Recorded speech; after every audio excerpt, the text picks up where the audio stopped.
Good evening, and welcome to the Montgomery County Board of Supervisors Candidate Forum. Tonight's forum is co-sponsored by the Montgomery County, Rafford City, Floyd County branch of the NAACP and the League of Women Voters, Montgomery County. This is our second of 6 candidate forums during this election season. My name is Karen Jones, and I have the privilege of serving as tonight's moderator. Tonight's candidate forum includes all candidates running for a seat on the Montgomery County School Board. Oh, this is the Board of Supervisors, because last week we had an amazing candidate forum with the school board, but tonight we are with the Board of Supervisors candidates for districts B, E, F, and G.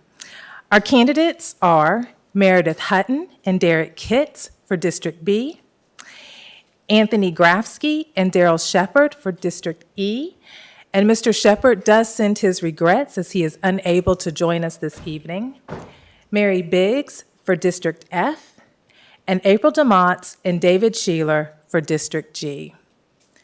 In preparation for tonight's forum, candidates were provided with 5 questions. 2 to 3 of those questions will be asked. All other questions for tonight's forum will come from you, the audience. You should have received note cards to submit your questions.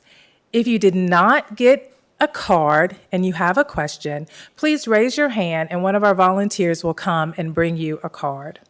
As well as when you have completed your questions, do the same and someone will pick those up. To our audience who is watching on the Montgomery County YouTube channel, we are not monitoring questions from you this evening. All questions submitted will be screened for duplication and variety, and to ensure that the questions asked tonight are relevant to the decisions that a Board of Supervisors can make. Each candidate will have 2 minutes to introduce themselves and tell why they are running for office. The moderator will address the questions to all candidates. Questions will be asked by district, and I will rotate the order in which questions are asked. Each candidate will have up to 2 minutes to answer the question. The timekeepers, who are located in front, will notify everyone of their time when they have 1 minute left to answer, then 30 seconds, then they'll get a red flag when it's time to stop. Each candidate will also have 2 minutes to make a closing statement. And during that closing statement, candidates may address any previously asked questions. We will also ask the audience that in an effort to get to as many questions as possible, that you please hold your applause. As you can see, we have a full slate of candidates, and we want you to be able to hear from them on the vital issues that are pressing here in Montgomery County. So, is everybody ready to begin? You guys feel good? Feel great? All right. Okay, so we will get started first with our candidate introductions, which we will go by district and in alphabetical order. So we'll begin first with District B, Meredith Hutton, and then Derek Kitts. Well, good evening. It's so great to see so many people here today that want to be engaged and informed in our community. I'll just briefly introduce myself. I'm a wife and a mother of 2 sons, and I've been involved in education for 23 years. And as a mother and an educator, I care about the future of this community for our children, and the decisions that we make today will affect that future. But this is a reason why I'm running, because I care about our community, and I want to see Montgomery County continue to grow to be a place to raise your children and also to retire. As an educator, I've been in the classroom in public schools for 16 years. I've worked also with Title I and Title III federal funded grants. So I know a little bit about budget and maintaining policy and following the laws. And I think that that will be a great experience that I can bring to the Board of Supervisors as my experience with education. I believe that the role of a supervisor is to maintain accountability and transparency in regards to where our tax dollars go, and I want to ensure that our citizens' tax dollars are not wasted but are used to support the needs of the community. I believe fiscal responsibility matters, service matters, and integrity matters. And I hope to apply these things to the policies and fundings in regards to education, safety, and economic opportunities in Montgomery County. Thank you. Derek Kitts. Sorry about that, guys. It's hard being self-employed. You only got one person to blame for the boss. So I'm Derek Kitts. I'm running for District B. And, I'm running to represent you.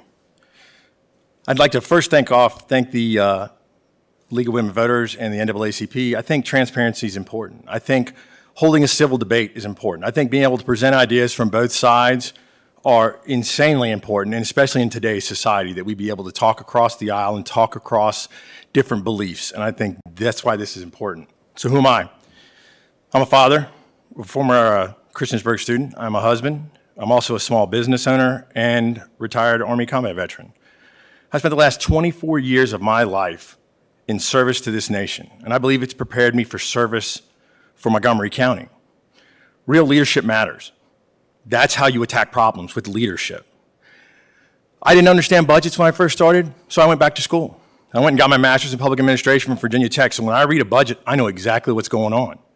I want to be able to read it from front to back and be able to explain it, to be able to understand it. So when my constituents ask and say there's a problem, I want to be able to say, hi, this is where it comes, this is the line, let's sit and talk about it. I think we can get through it. As a supervisor, I'll support that transparency. I'll support the SRO program within Montgomery County. I'll support our education system, and I believe it's not the time to defund public education. And I'll fight for first responders to make sure that we have the funds that we need to be able to work within the county and support the needs of every single constituent. Montgomery County has a lot of problems, but it's a great place to live. It's up and coming. We have the ability to affect things moving forward. We have the ability to affect transportation, education, taxes, and land usage. And that's what I will do as your supervisor. Thank you very much. Thank you, Derek. Next, we'll hear from District F candidate, Ms. Mary Biggs. Well, good evening. I want to thank the NAACP and the League of Women Voters for the opportunity to participate in tonight's forum. It has been my honor to serve the citizens of District F for the past 28 years on the Board of Supervisors. During this time, I have served in many board-related positions. Some of my current responsibilities include serving as vice chair of our board and the many obligations that entails. I also am chairing 3 additional groups: the Virginia Tech Montgomery Regional Airport Authority, Virginia's First Industrial Facilities Authority, and the Mount Rogers New River Workforce Consortium Board. Throughout my tenure, I've been an active member of the Virginia Association of Counties, VACO, serving on the Steering Committee for Education, the Board of Directors, and concluding my term as president of the association in 2017. In 2020, I completed VACO's Virginia Certified Supervisors Program. At the state level, my appointments by governors to represent localities have included my service on the State Executive Council for Children's Services and the Criminal Justice Services Board. I think the biggest challenge facing our county now and in the future is and will continue to be, how do we plan for the continued growth that we are experiencing and the impact and the cost this growth will bring to the funding of county services. I look forward to planning for the future of our county with my fellow board members, regional leaders, and our citizens. Thank you. Thank you. District E candidate, Anthony Grafsky. Thank you, and good evening, everyone. I'm incredibly excited to be here tonight and to have this opportunity to share my vision for Montgomery County and what we can do together to achieve it. I'd like to start by thanking the League of Women's Voters and the NAACP for organizing and facilitating these forums. I think that transparency and accountability are vitally important tenets of governance, and that these events give both the public and us as participants a setting to engage and build on that relationship. I'm running for supervisor because I want to ensure that Montgomery County is positioned to continue to be a place where people want to live and work, where businesses want to operate, and a place that's revered for its commitment to sustainability, preservation, and promotion of recreational activity. There are three key areas of focus that I believe are essential in realizing this vision: the need to invest in our public schools, elevating the importance that parks and recreation play in establishing a sense of place in a community, and lastly, ensuring that our infrastructure is designed, expanded, and maintained in a way that can accommodate a growing population. Education is foundational to the success and prosperity of a community. A healthy community is one that's happy and productive. And in areas where we're experiencing significant growth, the infrastructure there, if it hasn't already, is rapidly approaching capacity. I recognize that me winning this seat doesn't guarantee success. It will require the buy-in, trust, and cooperation across community stakeholders, including residents and leadership. And this is where my experience comes in. I see myself as a collaborator, a facilitator, a uniter, and these are the kinds of skills and experiences that will be necessary to achieve our goals. And I truly believe that Montgomery County as a whole can be greater than the sum of its parts if we come together and rally around our shared interests. Thank you. Thank you. And District G candidates, April DeMont and then David Sheeler. Good evening. I'm April DeMott, and I'm running for re-election to the Board of Supervisors representing District G. I want to begin by thanking the League of Women Voters and the NAACP for hosting this and all of our candidate forums this election season. It is certainly must-see TV, so I'll be tuning in every Thursday. I'm running for re-election to the Board of Supervisors because I want to continue to advocate for increased funding for our public schools. I am proud to be endorsed by the Montgomery County Education Association in my bid for re-election and firmly believe that if the General Assembly won't properly fund the schools, we must continue to put pressure on Richmond to do their part.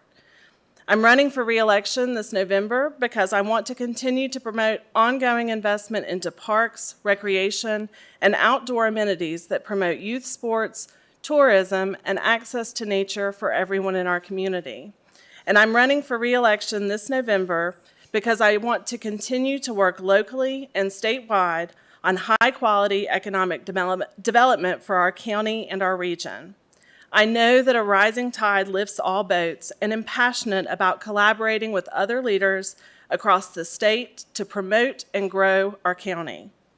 In my second term on the Board of Supervisors, I have served as our liaison to the Parks and Recreation Commission, where we have completed one park in Shawsville and are working on another in Reiner. I serve on the Public Service Authority Board. I also serve on the Board of Directors and the Executive Board as Treasurer of Onward NRV, our Regional Economic Development Alliance. And I'm in my third term serving on the VACO Board of Directors, where I also serve on the Environment, Energy, and Land Use Steering Committees. It has been an honor and a privilege to serve the citizens of District G for 2 terms on the Board of Supervisors, and I hope to earn your vote again this November.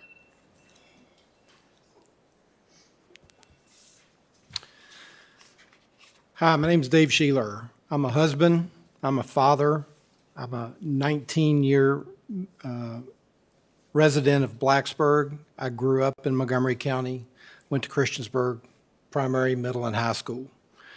I'm honored to stand here before you today as a candidate for your Board of Supervisors. I'm running for this important position because I'm deeply committed to the well-being and progress of our community. For the past 19 years, I've had the privilege of living and working in this community that we all call home. During this time, I've witnessed the incredible potential and the resilience of our community members. I have also recognized that there are challenges that we face together and opportunities that we can seize to make our community an even better place to live, work, and raise our families.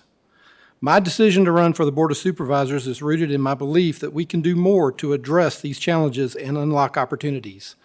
I bring to this candidacy a wealth of experience in finance, mortgage lending, housing concerns related to shortages and affordability.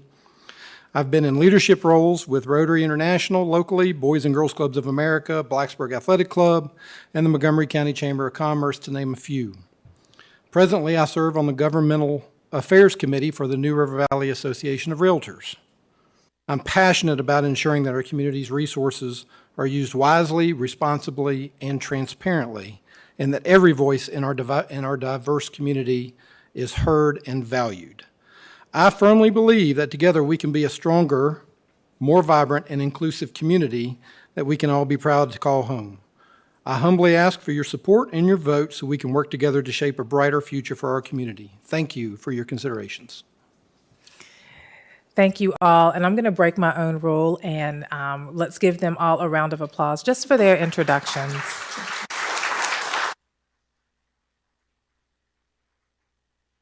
I feel like they need encouragement before they get to the hard parts. So our first question of the evening, and again, we are going to rotate the questions by district, and we will then also rotate who goes first in answering those questions for each district.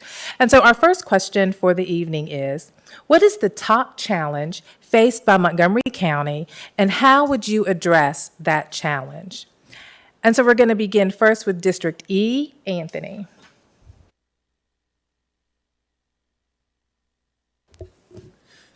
All right, thank you. And that's a great question. And from where I sit, I think the biggest challenge facing Montgomery County is managing growth over the long term, not reacting to growth. Whether we like it or not, the county is going to continue to grow. People want to live here. They want to work here. They want to start businesses here. And so understanding that and managing things like our public schools, our green spaces, our infrastructure are going to be paramount to accommodating that, not just in the near term, but over the long term as well. A good example of this is where I live in District E, out Prices Fork Road. You drive 2 lanes and you've got, I think, upwards of 700 homes being built on either side of Prices Fork. Again, 2 lanes. We like to complain about traffic, but we're not doing anything to address other modalities of getting in and out of that neighborhood. There's no sidewalks, there's no bike lanes, there's no public transportation. And so those are the kinds of things that we need to be thinking about as we're developing the county. And then lastly, talking to members of the community, one of the big concerns is losing that charm of Montgomery County, that small town feel.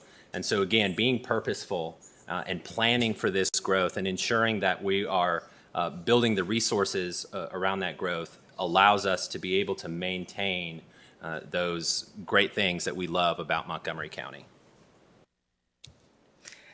Mary? We need to make sure that you're speaking into the microphones. It's hard for me to hear. I'm not sure what's going on. Awesome. Everybody's mics are on? Great. Thank you. Thank you for that. Mary? Well, Anthony hit it right on the button because this is something that from the very get-go, 28 years ago, I kept saying we have to plan for the county's future. And 28 years ago, we had a little over 90,000 people. Now we have over 100,000. Okay, so here's where the problem comes in. Everyone is okay with planning for the future, but when it comes to how we're going to fund what we're planning on doing, that creates the problem. And so if we really want to look at this, we really need to look strategically. We need to involve our regional partners and also our 2 towns and Virginia Tech. And so the county is going to continue growing. It's going to put a strain on how are we going to fund services for our growing population. And what comes to mind immediately, of course, we think of public schools, we think of law enforcement, we think of EMS and fire. So many things are going to be impacted by the growth. And yes, it's great to talk about, let's plan for it. But the other part of it is, how are we going to go about this in a fiscally responsible manner and involve our citizens in the planning at the same time? So that would be how I would answer that question. Thank you. David? So I can't disagree with what either of the two candidates have said, but, kind of what comes to top of mind, and it might have been just some of the interactions that I've had over the last 14 days or 15 days, are school funding. Funding schools and supporting teachers without raising taxes is a complex challenge. I do believe that we need to look at being fiscally responsible, and I think being fiscally responsible does not automatically equate to a tax increase.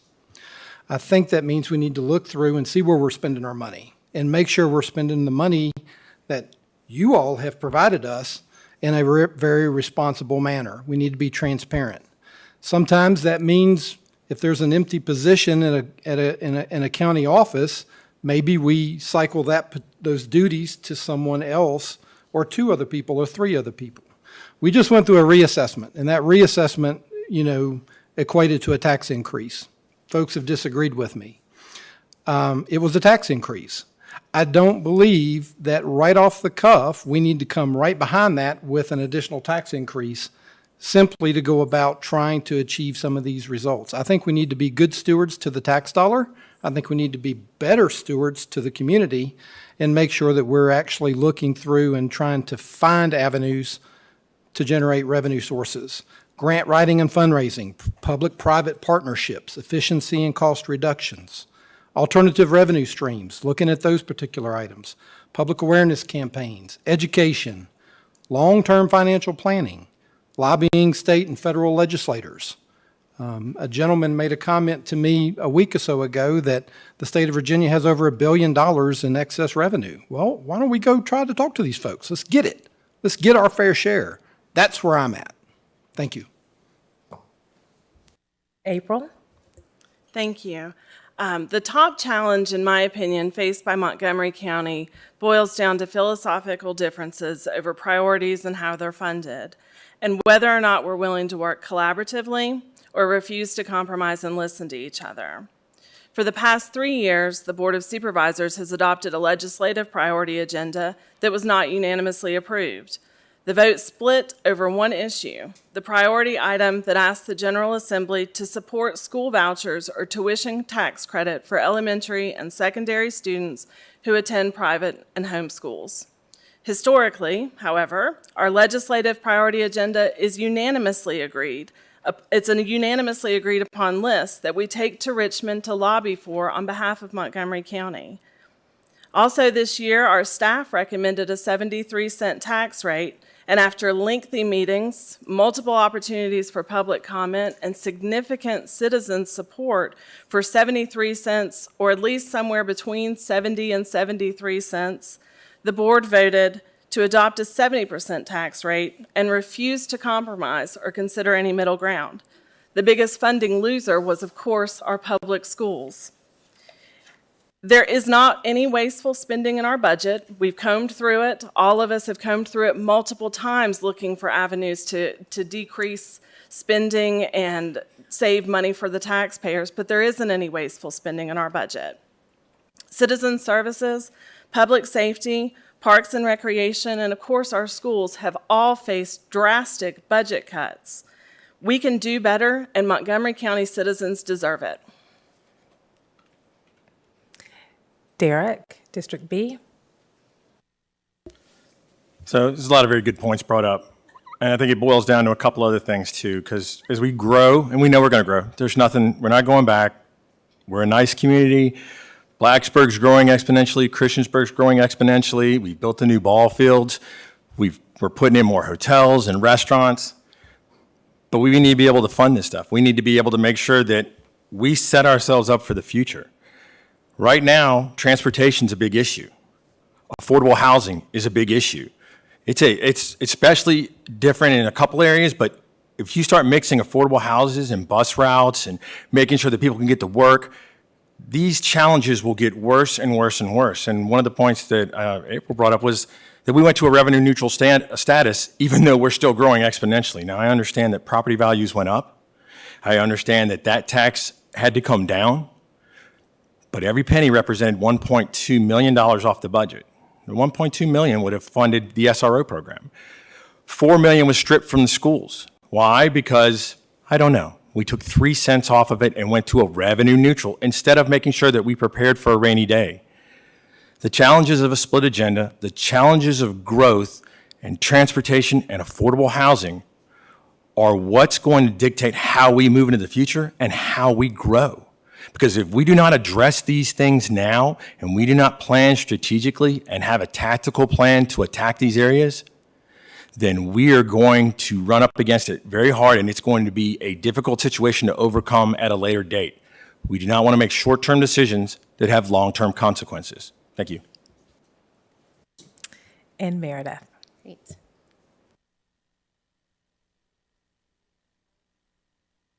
Thought I had it. Growth, can you hear me now? All right. I think most of us agree that growth is one of the biggest problems that we're facing. It's also our greatest thing to celebrate, that we're growing. And since many people have brought up how will we fund growth, I want to highlight that.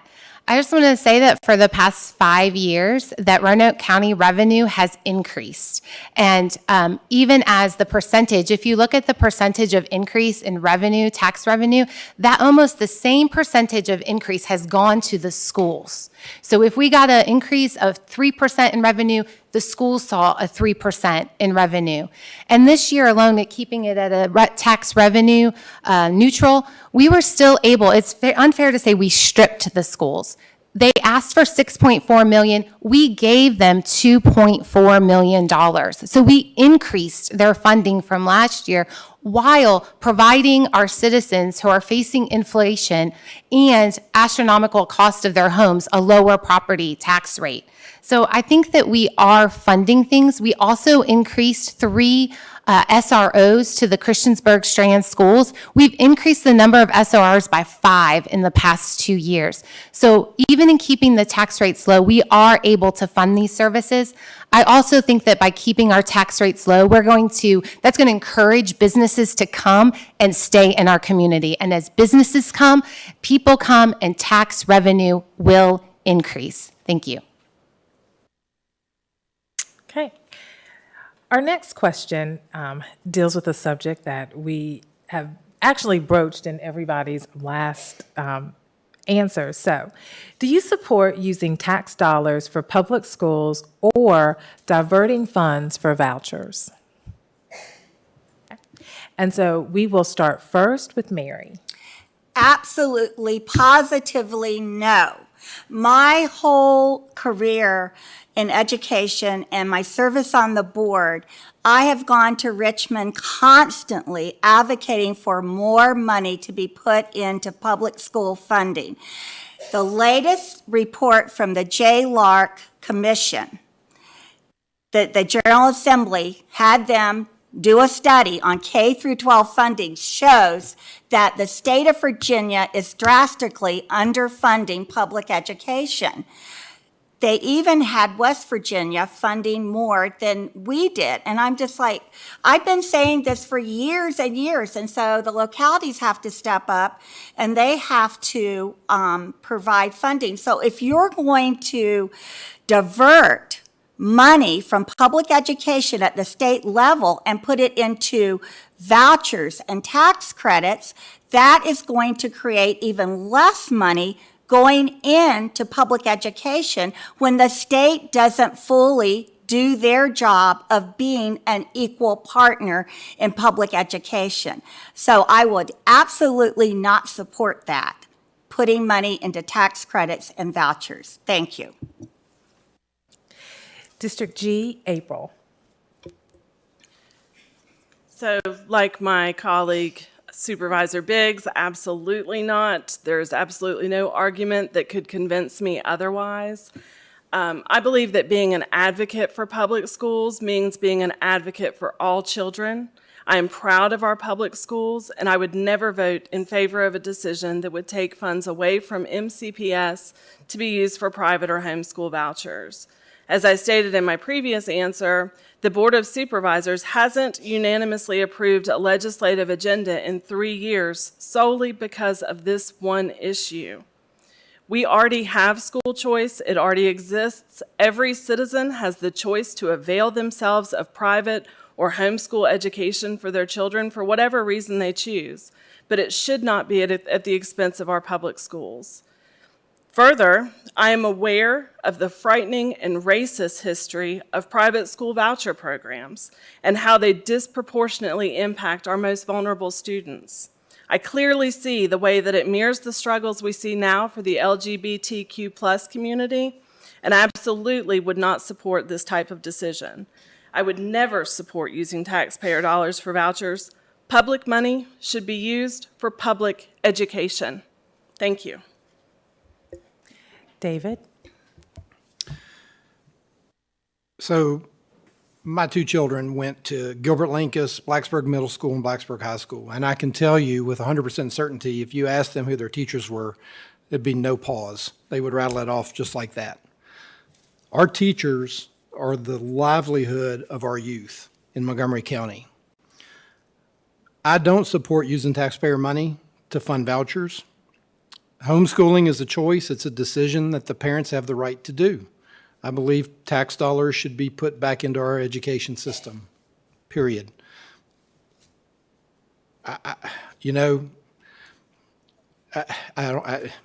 Tax dollars should go to public schools, period. I don't approve vouchers. Thank you. District B, Meredith? So I've dedicated my whole career to education, mostly public education. So I am a proponent of education. I believe in supporting education, but I've also had the unique opportunity to homeschool.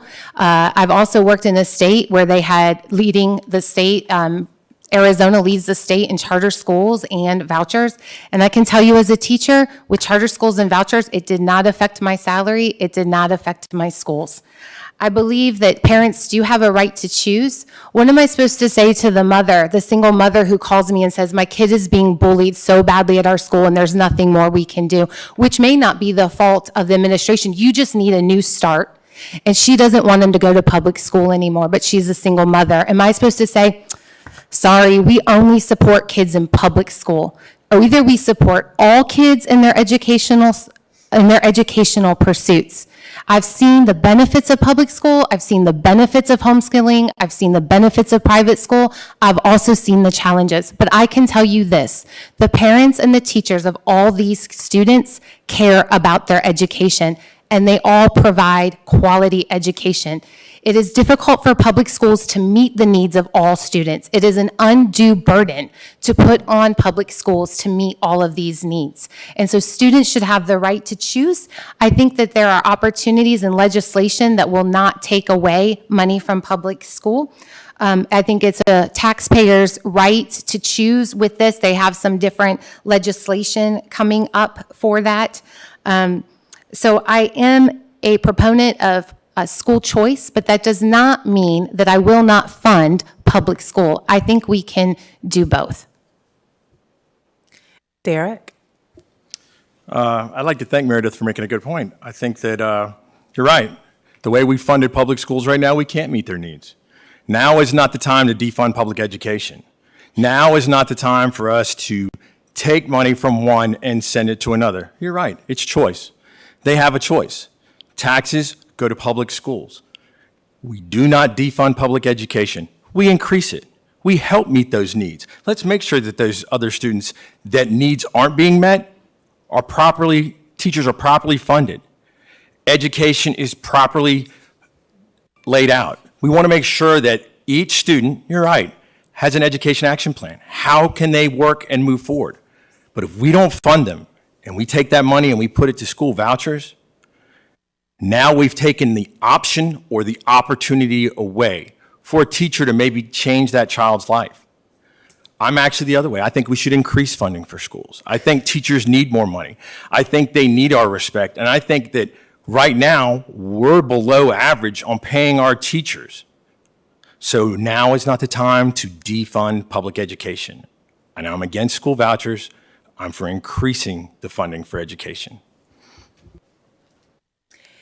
District D, Anthony? All right. So public dollars belong in public schools, right? I don't think there's a whole lot that I can add on to here in that argument. we're already, has been stated, underfunded by the state. This year alone, I think we were short over $400,000 from the state just here in MCPS. And I know the General Assembly came together and allocated some additional dollars to public schools, but that doesn't close that gap. And so supporting a voucher program, only further reduces that pot of money at the state level and at the local level to be able to invest in our kids, in our community. Without high-performing schools, we risk losing an essential selling point for folks, both businesses and talent coming into and staying within the county. So we need to make sure that we are investing in our public schools, putting resources in the schools.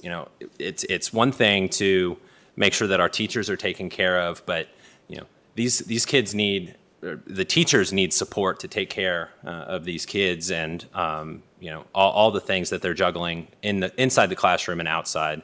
So no, public schools, public dollars, and not a supporter of vouchers. Thank you all. Our next question deals with housing. And the question is, what plans do you have to address housing affordability in Montgomery County? And our first question will go to District G. David. So, this is near and dear to my heart because this is what I do. As a finance person, a mortgage finance person for 20 years plus, a top 1% originator in the nation for 5 years, other things. Housing affordability in Montgomery County requires a multifaceted approach. It's got some very unique challenges about it. You've got Virginia Tech, you've got Blacksburg. Everybody wants to be in Blacksburg. People that can't buy in Blacksburg want to live in Christiansburg. Now, you don't have, there's not a difference. I mean, there's no bridge. The price in Blacksburg is the same as it is in Christiansburg. Here's a general plan, kind of off the cuff, that might be a good start. Let's go back and do a needs assessment. Find out exactly where we can go about identifying property or land use, creating possibly a land bank from the county. As these properties come up, we can scoop them up and then put them back out there with the possibility of building and through collaboration and partnerships with builders. You have to identify builders that are willing to build cost-effective housing. Right now, greed is king, right? If you can find builders that would be willing to bridge that, build affordable housing at a reasonable rate, that would be a really good start. Grants. Let's go to the state and figure out if we can't put together a grant action to where there's a 40-year mortgage, perhaps, over a 30-year period, and the back end of that loan is forgiven. If they sell that house, any profit that they gain is shared with Montgomery County through that land trust. There are ways to go about doing this. Incentivize affordable housing. Mixed income housing. Let's have mixed use on the bottom. Thank you. April? So my professional background is in property management, construction, and development. I've worked in affordable housing development and have served on many volunteer committees dedicated to providing more access to affordable housing in our community. In fact, I served on the town of Blacksburg's Housing and Community Development Advisory Board for nearly a decade. It is very, very challenging to build affordable housing. Construction costs are on the rise, as we all know. Developers who choose to build affordable housing have to seek competitive grants and funding mechanisms to get their projects built. Whether it's apartments, housing for seniors, or even single-family affordable housing, it's very challenging to build and develop affordable housing. And that's why the government must participate. Last month, representatives from the New River Home Trust came before the Board of Supervisors. The Home Trust is a joint effort between Blacksburg and Montgomery County formed to provide a pathway to home ownership for the missing middle. For example, a family of 4 with an annual income of $52,000 to $69,000 would qualify to purchase a home through the New River Home Trust. The Home Trust has 84 more brand-new units in the pipeline, and I absolutely support them in their effort. Because these homes are permanently deed restricted to remain affordable, they asked the board to reassess the homes in their affordable housing portfolio according to the income-based deed restrictions. I agree that Montgomery County should do that, and I hope when given the opportunity, the Board of Supervisors says yes to this request. I view leveraging the power in the purse of our local government as a necessary way to expand access to affordable housing, and I know that's true because I've done it. Thank you. District B, Derek. Wow, I was so proud. I went to the meetings. I've been going for a while, and I got to learn about the New River Home Trust. And I was like, wow, that's an amazing thing. And then I saw the part about the tax burden that's placed upon them without doing their proper assessment with the deed restrictions. I was like, oh, that's a tough nut to crack on that one. And they didn't vote on it. They wouldn't go back on it. They wouldn't adjust to it. I've spent my entire life more or less in government housing. I was enlisted in the Army for 24 years. So I've moved from place to place to place. The first place my family ever bought a home was Christiansburg. The last tax assessment jumped my house up 40%. I'm on an enlisted retirement. Let's just say it's a fixed income. We don't treat a senior enlisted like we should, and retirement's not as good as it's all cracked up to be. But I have to look around. I don't know if I could afford the house that I live in now. How are we going to bring young people here to settle in the area if we can't get that under control? We have different options for the Home Trust. We have Habitat for Humanity, who is more than willing to partner with builders and to help get that housing built. We need to get the transportation in place, because if we build housing and we don't have transportation and we haven't invested in our schools, it really doesn't matter if they have the affordable housing if they can't put their kids in a good school or take the bus to work or to be able to have the opportunities to branch out. This is a multifaceted problem. There's a lot of levels to this, and there's no easy solutions. But we have the opportunity to get a rope around it now to be able to corral this in to move forward. Meredith. So in 2020 and 2021, when I saw the home prices in my neighborhood increasing exponentially, I remember saying to my husband multiple times, who can afford these homes, right? Thinking about our citizens who work in our retail stores and our restaurants, going, how can they afford a house on their salaries? And having a concern for that. I don't have all the answers because I am not a real estate developer or a real estate agent or anything like that, but I have been attending the Board of Supervisor meetings, and I too was here for the New River Home Trust presentation, which I found very interesting. I was glad to see that the board is working towards figuring out a solution for this problem. However, one of the questions I had is what is considered affordable housing? Because one of the homes that they listed was at $310,000. And so I wonder again, what kind of salary do you have to make to afford a house of $310,000? So that's one question I have. I also know that it will take partnerships with developers and community members to come up with a solution. I've already spoken with somebody in other municipalities out of state saying, hey, you're facing the same problem. What kind of solutions are you working towards? What has worked in your community? So even looking beyond our community to say what has worked elsewhere. And then another question I have, which I know is not a solution, these are just questions in my endeavor to find solutions, is to ask what kind of state regulations are placed on builders that may increase the affordability of homeowners, that we could decrease some of those regulations that might help decrease the cost without sacrificing the safety of the home. Thank you. District E, Anthony. All right, so addressing the affordability issue here in Montgomery County, like has been said, it is going to take a multifaceted approach to address.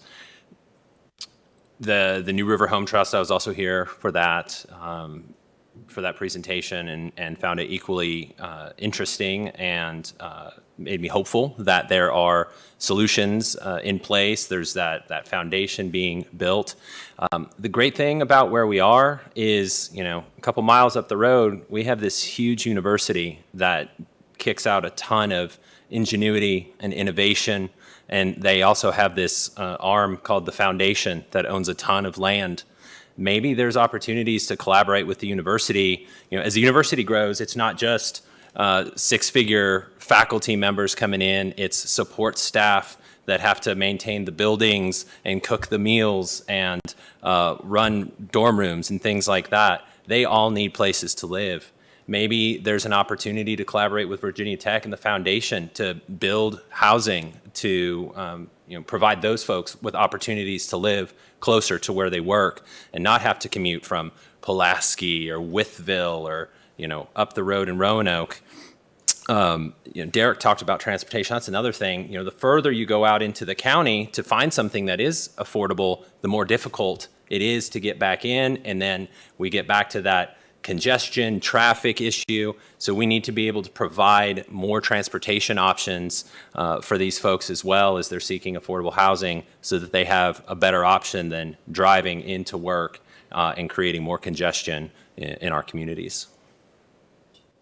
And District F, Mary. Well, I agree with a lot of what's been said here, and this has been an issue, not just a recent issue, as you all are aware. This has been an ongoing issue. And when you think about the people that are affected, like our service workers, support personnel, Montgomery County school employees, police officers, law enforcement, people want to live where they work. And this is a challenge, but with challenge comes opportunity. And I think what I saw this year and last year when we started talking about the New River Land Trust was a baby step.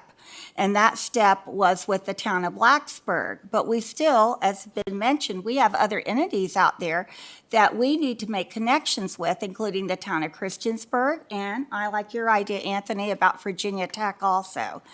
And so I see this as an ongoing, challenging issue that would really be good for our board to really address and keep it sort of in the forefront as we go through next year and the years after, because it does affect the quality of life for our citizens. Thank you. Thank you all. Perhaps the most important role of the Board of Supervisors is managing the county budget, deciding what services make the county thrive versus being responsible to taxpayers.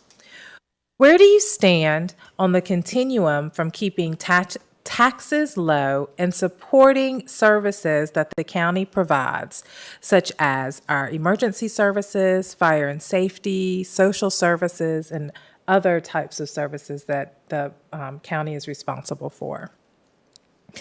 And so we will start first with District B, Meredith. I think it's pretty remarkable that the current board was able to do with the budget this year in providing 69% of the budget to public schools and still funding all the additional services out of the remaining 31%. I know that they have, again, increased funding to the Sheriff's Department in order to afford the SROs to go into the Christiansburg Strand schools. I know that they have increased, I think it was 1.5 cents to fire and rescue with another 0.5 cent that's going towards future planning. So they are being proactive in planning for the needs of fire and rescue. I think that they are also working hard to provide for social services as well. I just want to point out, too, that all of those things contribute to the education of our students. It's when we say we want to provide for our students, it isn't just in the four walls of the school. If you want a student to perform well in school, they need to live in a safe environment. And our police force in both the county and in the two towns have worked together to make this community a very safe location. If the students are struggling in their homes, we want to fund those social services that will take care of those children at their homes so that they can live in a safe home. What about the libraries? We fund the libraries. Those also contribute to the education of the students because they need a place to go after school for materials. So I just believe that those other services also contribute to the education of our students and also to the growth of our community, and it's why people want to live here. Derek? So from what I understand in the budget, they originally funded the SROs, but then turned around and backdoored it when they stripped the other cents out of it and made it so they did not fund the full usage of SROs within Christiansburg. From what I understand, and I could be corrected on this, is Christiansburg's paying for their own. That the sheriff worked out a deal with the police department. Tell me, Hank, am I wrong? Asking question. 3? Okay, thank you. Thanks, Hank. So we need to be able to use this money wisely. You're right, transparency in funding, transparency in budgets, and the ability to spread this money around. But let's invest our money in infrastructure. Let's make sure that we invest our money in the education. Let's make sure that we invest the money in first responders, because right now we're having an issue with enough volunteer firefighters where we're starting to fund full-time paramedics and full-time rescue services. These are things that we need to do. These are the challenges that we have. So when we talk about the proper use of the budget and the proper use of the amounts that we have, we need to go back and look. Revenue neutral, completely understand. Taxes were way high. Nobody likes high taxes and nobody wants to raise taxes. But there is a fine balance that we have to get to where we can fund first responders, we can fund education, that we can fund transportation, and that we can fund, paving of smaller roads within the cities, within the county, working with VDOT. These are all things within the budget that 1 or 2 cents, which makes the difference of $20 to $40 a year for somebody, could make a difference. District E, Anthony. All right, well, so I'd like to start out by talking a little bit about my experience and that I've spent the majority of my professional career in the nonprofit space. And so when you're in the nonprofit space, the dollars that you're working with, that's the dollars of the community that you serve, the communities that you serve. And so I know firsthand how important stewardship of community resources, dollars in this sense, is to the functioning of an organization. But I also understand that not investing in the organization, not putting energy into a system, allows it to start to slowly fall backwards. And so I think that we need to continue to invest in particularly our public schools, because public schools create a launch pad for all types of other growth across the county. I can't tell you the number of times that I've interviewed a physician, I've interviewed a potential faculty member, and one of the first questions out of their mouth is, how are the schools, right? And so if we don't have a public school system that we can put on a pedestal that we're proud of and that people want to be a part of, then we don't bring professionals into our community, and other services, start to go by the wayside. We can't provide medical care for an aging community. We can't provide, professional services for folks that need their heater fixed or their plumbing repaired, right? And so education is a foundational resource to help build the community up. So a short-term investment now leads to, again, that sustained continual growth in the county, and that's a tide that raises all the ships. And so hopefully if we do have to raise taxes, it's minimal and for a short period of time. District F, Mary. Here's the budget. This is what we go through, each year looking at. And you probably know, I made comment in the newspaper. I was very disappointed this year because our county administrator and staff always bring us a fiscally responsible budget.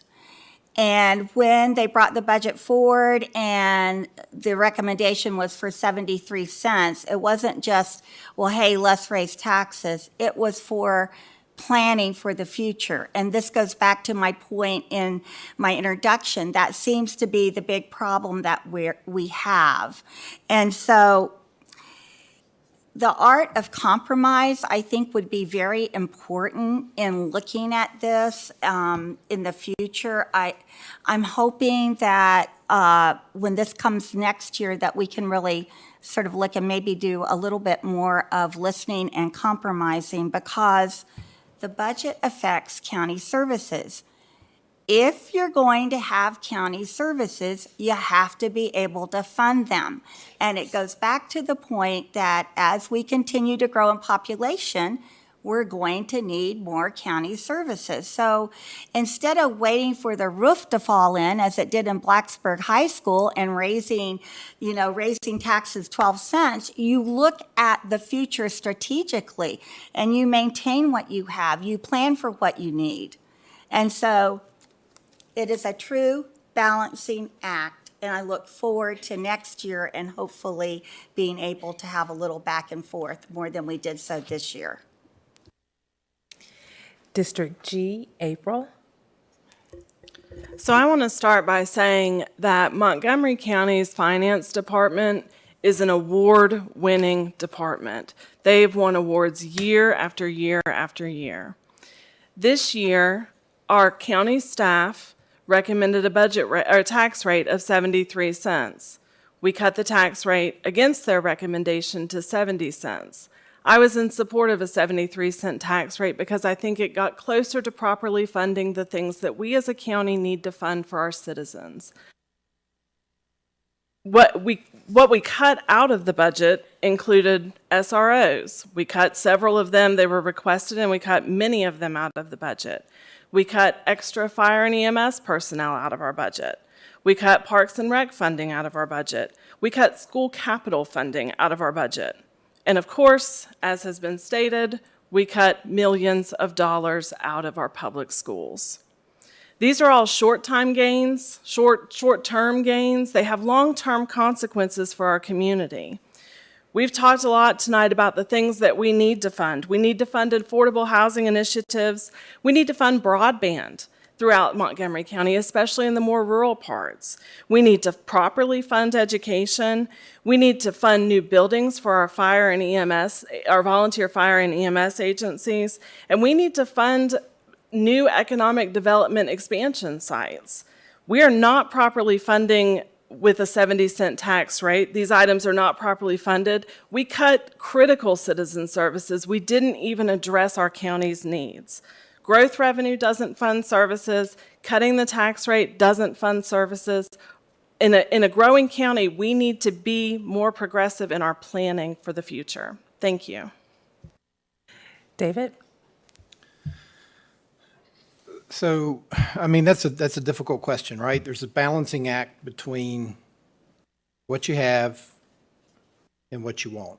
And no doubt Montgomery County Finance Department, as April said, is an award-winning finance department. I think that we just, as a board, have to be, again, good stewards of your funds. In 2022, according to the Annual Comprehensive Financial Report for Montgomery County, there was $9.13 billion worth of real estate in the county. And in 2022, using the 89 cents tax pool, that was about $81,261,000 in revenue. Just on the reassessment, using the same numbers, we had a revenue increase in real estate tax of $1.826 million. Now, as Mr. Grafsky said on Price's Fork, there's 700 homes going up on Price's Fork. Let's just use a conservative number of 500 homes. Those homes are taxed currently at land value, not as real estate. If you go through and you have 500 homes at the new rate of 70 cents, there's another $1.4 million added to the tax revenue from real estate. I would beg to argue we're going to have more than 500 new homes. We're probably going to be on track between 5 and 1,000 new homes per year because we have a housing shortage in Montgomery County. Simple numbers, tells you that's a $3.2 million addition to the tax roll from real estate taxes to the budget. And I think we can expand upon that without raising taxes. We need to comb the budget. We need to see where we might be able to maybe make some changes here to add some money here in cooperation with our finance committee and others. Thank you. Thank you all. Going back to the question of housing, and you all talked about different ways that we address the issue of affordable housing, but a question has been posed: is there a role for the Board of Supervisors in planning for housing options that the developers may not be prioritizing? I sure can, I know, but y'all were all perplexed, it was. But is there a role that as the Board of Supervisors, that you can plan for housing options that developers may not make as the priority?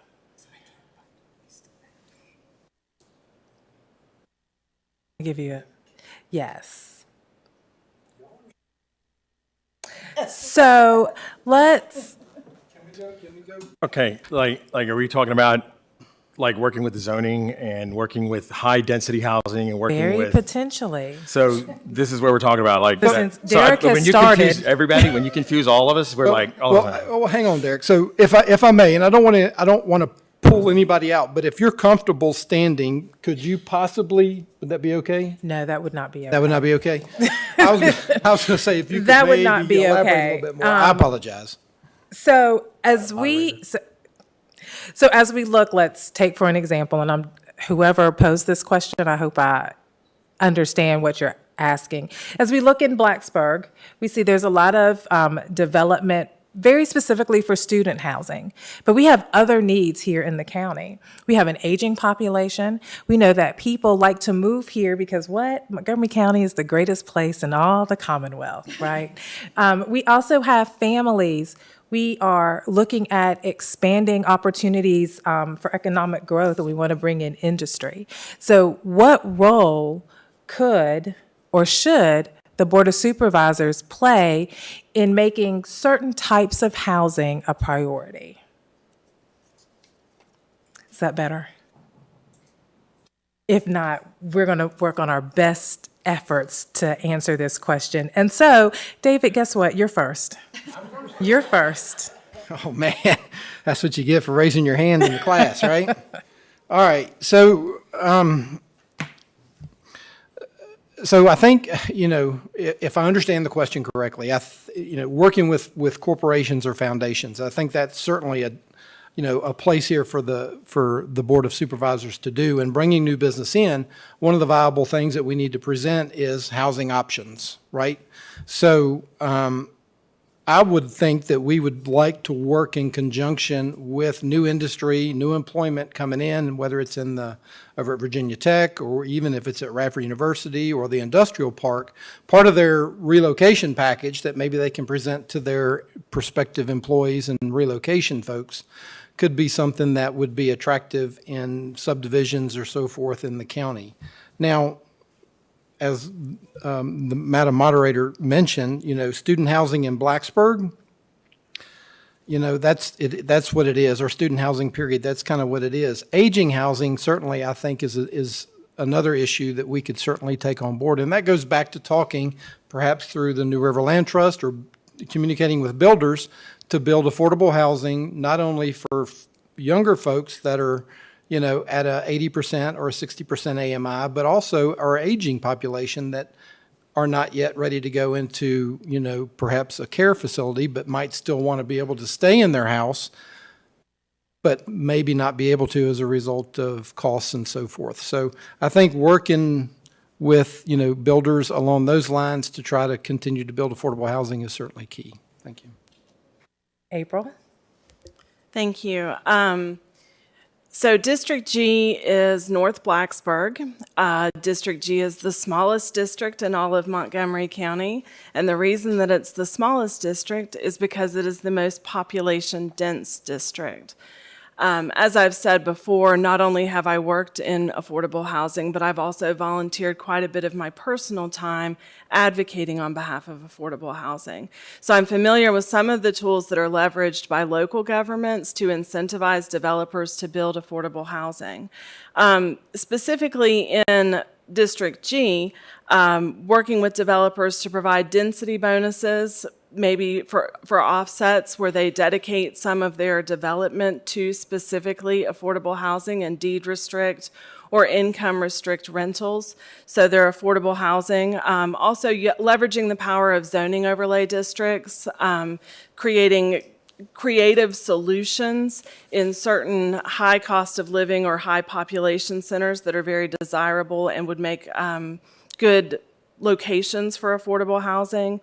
Incentivizing accessory dwelling units. Blacksburg recently adopted a accessory dwelling unit ordinance that allows people to build, it's also known as a granny flat or a mother-in-law suite, another type of housing on one home location to allow either a source of rental income or multi-generational housing. Another idea that I have that I know has been considered is the establishment of a housing trust, which is different than the home trust, a housing trust fund, possibly requiring a development bonus or payment into a housing trust fund to provide future affordable housing in the community. I really think that it's the role of the government to support incentive programs that target vulnerable populations. Thank you. Okay. Mary? I think it goes back to, we talked about this being a challenge, but it sounds like what I'm hearing is maybe it would involve, like, first of all, understanding what is affordable housing. You know, like, what is the house that some of the people that we have mentioned before, what can they really afford? Okay, to me, this is going to be something where we need to work with the two towns. We need to work with Virginia Tech. We need to look at whatever options, and I'm glad that April mentioned options. What options are there that we could really look at, expand, and know? But also, I think we need to look at the land use, the planned land use for both the towns and the county. Are we looking at, you know, places that we might be able to put affordable housing? And I think that would be important. I'm thinking that probably what's going to need to happen here, if we really want to make this a priority, the board is going to have to say at some point in time, we need to make this a priority. We need to have some way to get the information, look at the options, see what we can do, and work with other elected officials within the two towns and officials from Virginia Tech, and we need to make it a priority. That's the only way I see anything really happening. Thank you. District E, Anthony? So I think there's been a lot of great ideas thrown around up here, and another one that I'd like to add into that is, you know, thinking about our aging population. Now, Blacksburg, right, it's like 75%, 45 and younger. But there's a lot of people who come back to Blacksburg because they loved their time in Blacksburg and they want to live there and they want to age out there. And then particularly as you push out into parts of the county, the population does get older. These are, you know, generational families that live in the county. And for them, you know, part of being able to maintain or stay in their homes is retrofitting them, bringing, you know, modernization. They're running on old oil heaters or you know, other things like that, and so or they have stairs. Their homes aren't accessible to them as they age, and so I would like to see either the creation of or participation in programs, you know, looking for outside funding, whether that's through grants, the state, the federal government, looking for collaborative opportunities to help retrofit our residents' homes so that they can, you know, we don't need to create new housing for them. Let's repurpose where it's appropriate, where it makes sense. And then, so that's one thing. And then lastly, you know, I think that the Board of Supervisors' role in this really is to be a facilitator and instigators of discussion with the stakeholders. So whether that's the towns, it's the employers. I'm on Tech's campus every day, and there's not a day that I don't see a crane or an earth move or something, right? They have a workforce that they need to be able to facilitate this construction. Those are pretty transient or can be transient workforces. So creating options for these people that, they come and go, they're project based. And so looking for opportunities to collaborate on alternative types of living arrangements for those workers. District B, Meredith. So I believe the question is, what role would the Board of Supervisors play, correct? Just making sure. So I agree that one of the roles would be to be one who would instigate discussions, as Anthony said, with all stakeholders. This is a complex problem, and so we need to be having conversations, brainstorming, seeking creative ideas for how to solve this problem. I also know that one of the roles of the Board of Supervisors is to oversee zoning requests, and so I don't know if that's something that the Board of Supervisors would need to look at, looking at rezoning some properties for low-income housing or even retirement housing. I know my mom she doesn't live here, but she lives in a retirement community, independent living, and that community is capped at a certain rent, or it can only increase by a certain percentage so that it is affordable to her. So those are some things I think the Board of Supervisors, the role that they could play in addressing this problem. And Derek. Nothing like being the last person to answer a question nobody knew what to ask and answer in the first place. So there's a lot of good things put forward. And like I said, when she talked about this and asked the question, I was thinking about zoning. It's the first thing that came to mind. As you drive through District B and you drive up Pepper's Ferry on your way towards Radford, and right through the heart of the District B, you start realizing that on one side of the road, there's nothing but 3-story apartment buildings going up, multiple sections stacked all the way through. Is that an option for future use? For other areas? Possibly. Where I live over in the Sleepy Hollow area, they've thrown up all kinds of townhouses over there. This comes down to zoning. But the problem we have is we're walking a fine line between overregulation and controlling the housing market artificially. It's a difficult question. It's a difficult task to tackle. It is something that needs to be addressed, because the only way we address affordable housing is to work with builders and developers to make sure that the needs of the community are being met, not just of the developers. We've got to make sure that the community's needs grow and get met as we move forward. We're not just trying to make people money, we're trying to give people houses. We're trying to give them a place to raise their kids. We're trying to give them a place where they can put their marks on the wall and see how tall their kids get. I mean, that's one of the things that as soon as we got here, and our daughter who graduated from Christiansburg, it was the first time we lived anywhere longer than 3 years. And that home and being able to afford it was absolutely life-changing when you can sit around the table on a weekend and you have Sunday dinner and you look in your kids' eyes and you ask them, what did they do? How was your day? How was your week? And this is the problem we have to attack. I love a challenging question, and I think you all rose to the task in providing an answer to that question. And so this is going to be our final question of the evening before we have our closing statements. And so we're going to shift just a little bit. So thinking of the future and the community that we leave to our children, what should the county be doing now to address climate change? It's another difficult question. So we'll start with District E, Anthony. It's terrifying to be the first person, but it's also great because then your idea is original and you're not rehashing ideas. So, I think, I'm sorry, the role of the Board of Supervisors in addressing climate change in Montgomery County. Okay. There's some great things at a federal level that incentivize us to make investments in our homes, in our communities, that reduce our reliance on things like fossil fuels and things like that. I would love to see the county taking advantage of this or creating incentives we're in a building, a county-owned building. It's pretty big. I don't think there's any solar panels on this building. I don't think I've seen solar panels on our schools or several other county assets throughout the community. I think, solar is a great way. Yes, it's an upfront investment. I know, because I just put solar panels on my house a couple of weeks ago.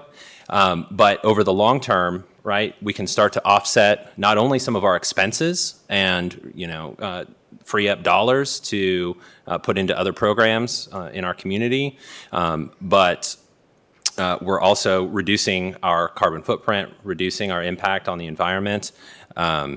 This weekend, I spent the afternoon, unfortunately, vacuuming water out of my basement. Now, was the torrential downpour we got on Saturday in Blacksburg climate change? I don't know. But I can definitely think of a lot of other things that I would rather have done that day. So, I think that it's our job to be good stewards, to set an example. I really want to see Montgomery County be an example for Southwest Virginia, really for the state, in how we're innovative and how we address the challenges not only of our community but of our environment. District B, Derek. So recently, a company came to Montgomery County to build a solar farm right next to Eastmont, so Eastern Montgomery High School.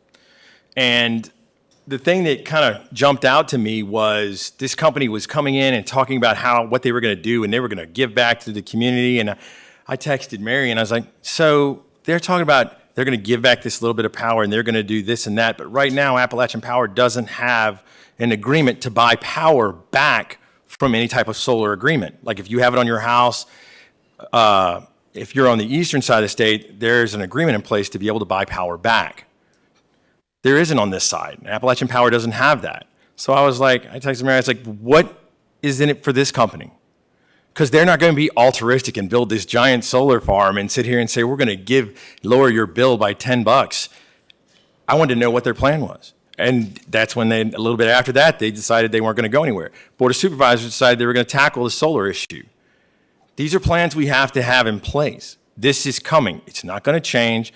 We need to have the plans in place for solar. We need to have options for wind. We need to make sure that any agreements that we put forth are clear, concise, easy for everybody to understand. Because the climate affects everybody, whether you agree with the premise behind it or not. Weather is always going to be an issue. The sun is always going to be out, hopefully. And these are things that we're going to have to deal with. So I think the Board of Supervisors' role in this is to develop the proper rules and regulations to be able to move forward in a clear manner and make sure that industries understand when they come here, this is what's going on for the future. Meredith. So we had a solar farm open house here at this building about a month ago, and I attended that because I knew this was an issue that had become before the Board of Supervisors, and I wanted to become educated on the work that the commission had done. And one of the first questions I asked was, okay, so what are the benefits and what are the negatives to our community? Because while we can see benefits, there are negatives to solar panels as well. And so I wanted to be educated on both, to know how this will affect, how it will benefit our community, and what some problems we may face. So as a Board of Supervisor, as we tackle some of these climate change issues, I want to be educated on all of those topics, the benefits and the problems with them. Also, I know that there are many opportunities to increase energy efficiency, especially as we do renovations or new builds. But I also want to make sure that as we do that, that it's economically advantageous to us, because I know a lot of energy efficient systems also put a burden on our taxpayers. And so we want to make sure that as technology increases and gets better, I hope that it will become more affordable so that we can afford that for our community. District G, April. So about 10 years ago, and forgive my memory if I'm incorrect in that, I had the privilege of serving as the president of Sustainable Blacksburg. That was an organization, it's still extremely active today, dedicated towards community sustainability, environmental sustainability. I think we first start by acknowledging that climate change is real and we're causing it. I think some of the steps that we can take as a government is when we build new buildings, we should put solar on the buildings, or we should at least plan for the loads on the roof that solar will take up. I think we also could look at installing solar on schools. I think there's a partnership of educational opportunity if we do have solar on our schools to also educate our children. I think that, as others have mentioned, we do have a committee working on our zoning ordinance right now, making great progress in response to a solar application that we received. But it's not just about solar. Climate change isn't just about that one form of alternative energy. We also, as a county, have to continue to participate in events and promote events like Broomin' and Bloomin' and Renew the New, events that really promote taking good care of what we have now, cleaning up what we have now, making sure that we have opportunities to get all citizens out into nature. I think we also need to look at how we're tying energy efficiency into our development and process, and perhaps providing incentives to developers if they commit to developing housing or commercial structures that are more energy efficient. I have a whole lot of ideas on this topic. I wish I had 10 minutes, but I only have 2. I think we have a lot of progress as a county to make. I don't think we're anywhere close to solving it. Thank you. David?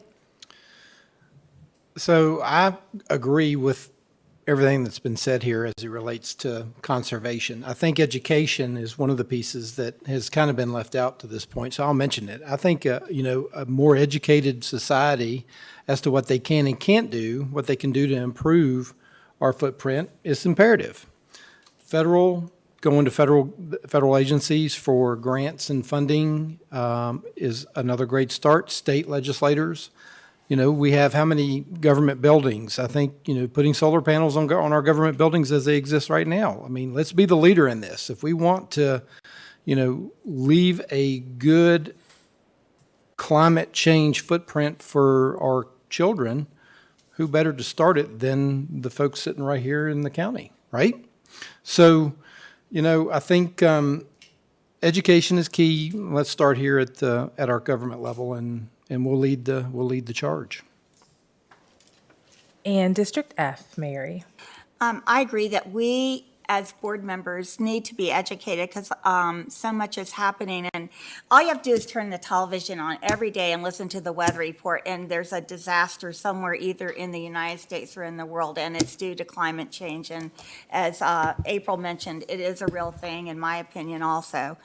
I see our role being a catalyst, again, sort of like we would do with the affordable housing. I think we need to be educated. One of the things that we did do when the solar farm came up, we didn't have an ordinance. And this reminded me a lot of when we first had the telecommunication towers that came into the county, and we had to develop a plan for those because everyone sort of wanted to put them out there on their land.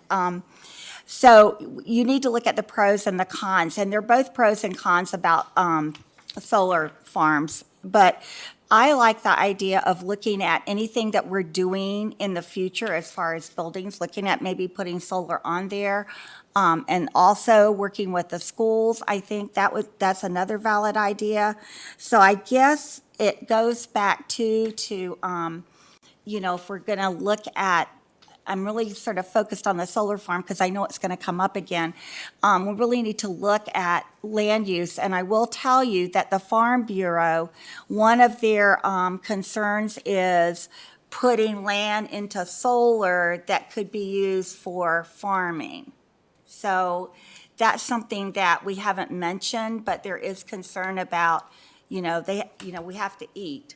And they have a concern about keeping land in land use for farming. And so I'll just throw that in. Thanks. Thank you all. And now it'll be time for your closing statements. And again, you will each have 2 minutes for your closing statements. And so we're going to start this time in reverse order with District G, David Sheeler. Sitting in the front of the classroom again. So, listen, this is not an easy job, right? I think everybody sitting here will attest to that. And I have a very deep sense of commitment and vision for our community and for its future. It's clear that I think everybody here shares a common goal, and that's to make Montgomery County an even better place than what it is today. Again, I'm humbled by the trust you've placed in me, and I want you to know that I take this responsibility seriously if elected. I will be a tireless advocate for Montgomery County and for you, the citizens. I will work diligently to address any challenges that this board and myself face and seize the opportunities that are presented. Together, we can tackle the issues that most of us have talked about this evening. I think we can work to ensure our schools receive the support that they need to provide our children with a world-class education. I think we can make strategic investments in our infrastructure to improve transportation, protect our environment, and foster economic growth. We can promote transparency and accountability and community engagement in our local government, ensuring that every voice is heard. We can preserve the unique character and natural beauty of Montgomery County while embracing sustainable practices for a brighter and more resilient future. But I can't do this alone. I need you. If elected in District G, regardless of what my personal opinion is, I will be the voice of the district. I will put the district before my personal thoughts or feelings to represent District G wholeheartedly and 100%. Thank you for being here today, and thank you for your trust in me. Let's move forward together, united by our shared vision, and make Montgomery County the best it can be. April DeMotts. Thank you all for being here tonight and participating in this forum by submitting your questions. And I'm going to embarrass him, but I want to, in particular, thank my son, my 19-year-old, who surprised me by being here tonight. It's been great to look out and see his face. I hope through my comments and statements tonight to have demonstrated to the voters of District G that I represent the values, goals, and hopes we share for our community. It's been not only a great honor, but also a great privilege to serve you for 2 terms on the Board of Supervisors. I am passionate about this community, our environment, and our outdoor spaces, and growing this region thoughtfully and collaboratively with local elected bodies and leaders across the region and state. We need strong advocates for public schools to be elected this November. We need strong and knowledgeable advocates for affordable housing to be elected this November, and we need strong advocates for smart and responsible investment in our community to be elected this November. The New River Valley is my adopted home. I came to Blacksburg as a Virginia Tech freshman from Northeast Tennessee, the volunteer state, where my parents instilled in me the value in giving back to my community through my time and talents. I have been honored to dedicate my time to making this community better for children, college students, young professionals, families, and seniors. My name is April DeMotts, and I am running for re-election to the Board of Supervisors representing District G. I appreciate your vote this November. Thank you. District F, Mary Biggs. Okay. In closing, I want to thank everyone who came out tonight and the NAACP and the League of Women Voters for putting on this event. I also want to thank the Montgomery County Education Association Political Action Committee for their endorsement. My life as a teacher for 41 years, 37 of which were spent at Harding Avenue Elementary, and being a Board of Supervisor member for 28 years is all about public service. When re-elected, I will continue to advocate for funding for our school system and continue to lobby our General Assembly members for more state funding for education. For as I mentioned and is evidenced in the current JLARC study on K through 12 funding, the state is not not an equal funding partner when it comes to public education.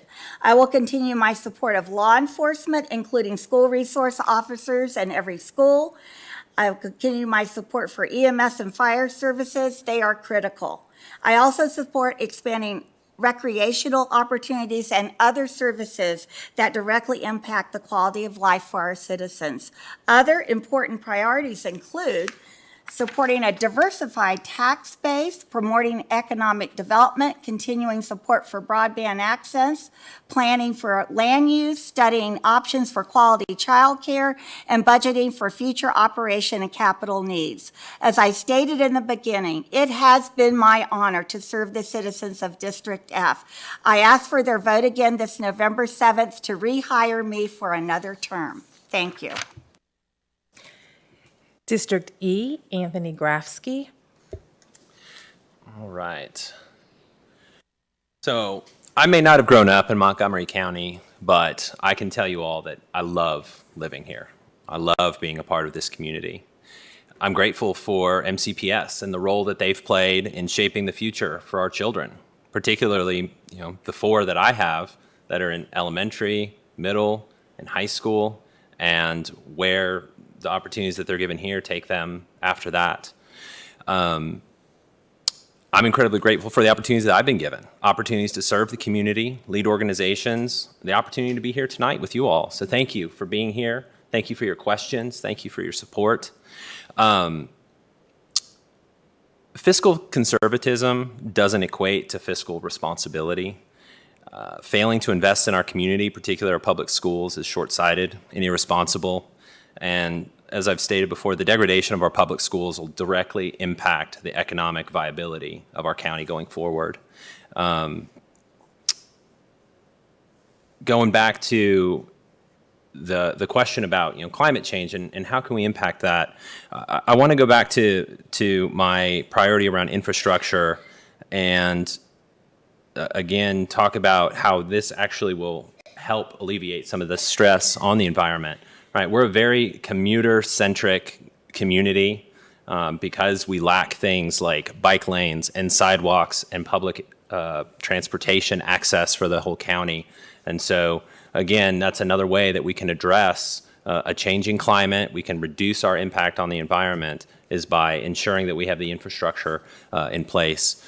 But again, thank you all for being here tonight. I hope that my being here or actually, I guess I hope you leave here inspired by my vision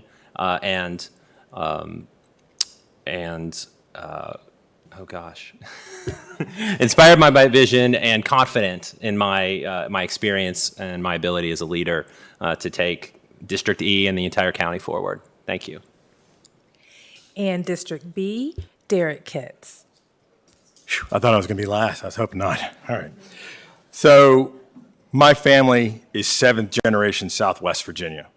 My family's 4 generations military. Both my daughters are active duty Army. So when I mean service is important to us, it is a root pillar of my entire family. That's what we believe in, service to community, service to country. I prepared for my life of service for here. I prepared for service with a lifetime of service. That's been the core strength throughout everything. And it's a driving force for myself. Leadership matters. As your supervisor, I will provide a strong voice for Montgomery County. Whether it's lower taxes, education funding, transportation planning, or the big one, and I didn't think I heard this today, but constituent services. I work for you. I'm here for you. My job is not about me, it's about you. And the thing that we need to remember up here as elected officials, that's our job. We have to be here for you.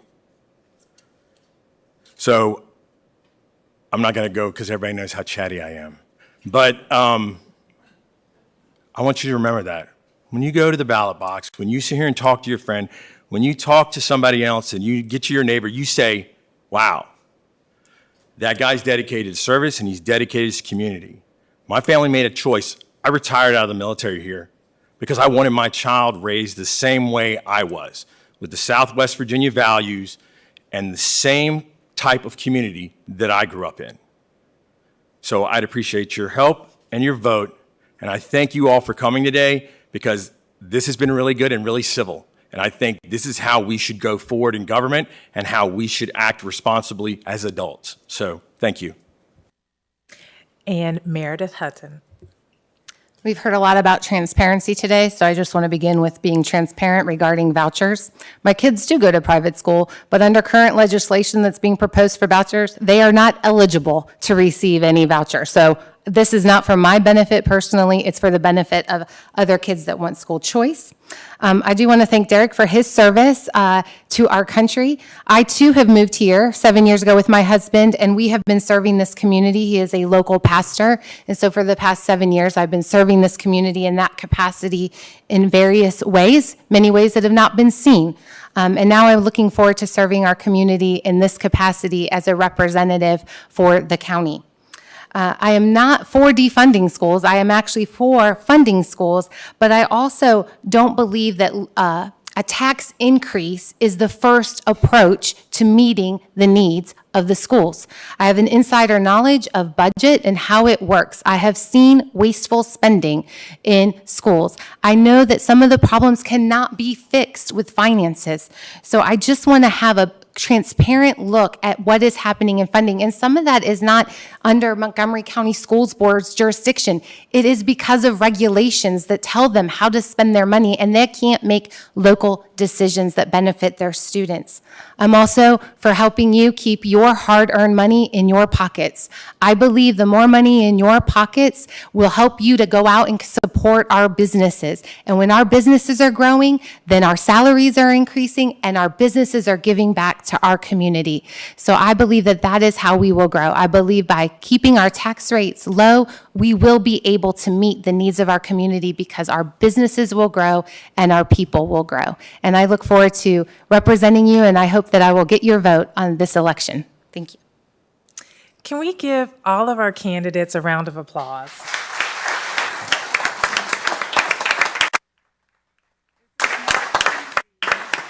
This is not easy at all. And so for just our closing remarks, I will turn it over to President of the League of Women Voters, Montgomery County, Ms. Goonan Karan. Thank you. Well, go. I didn't want to jump over there, so mine is always the easiest job because it's really easy to wrap things up after all the hard work you've been putting together. And I appreciate you candidates being there. We citizens thank you because I know it's not easy to be a candidate and it challenges and not appreciated all the time, but you want to know that we appreciate you and best of luck for all. Thank you for our wonderful moderators. Karen Jones did a wonderful job as always. Thank you our sorters, Megan and Carolyn, our questions, and thank you all for coming. And you know that we have many more Thursday nights. I hope you have it on your calendars. Next one is next Thursday. We'll have Clerk of the Court, Treasurer, and Commissioner of Revenue will be here answering your questions. So have a safe trip home, and thanks for being here and supporting us.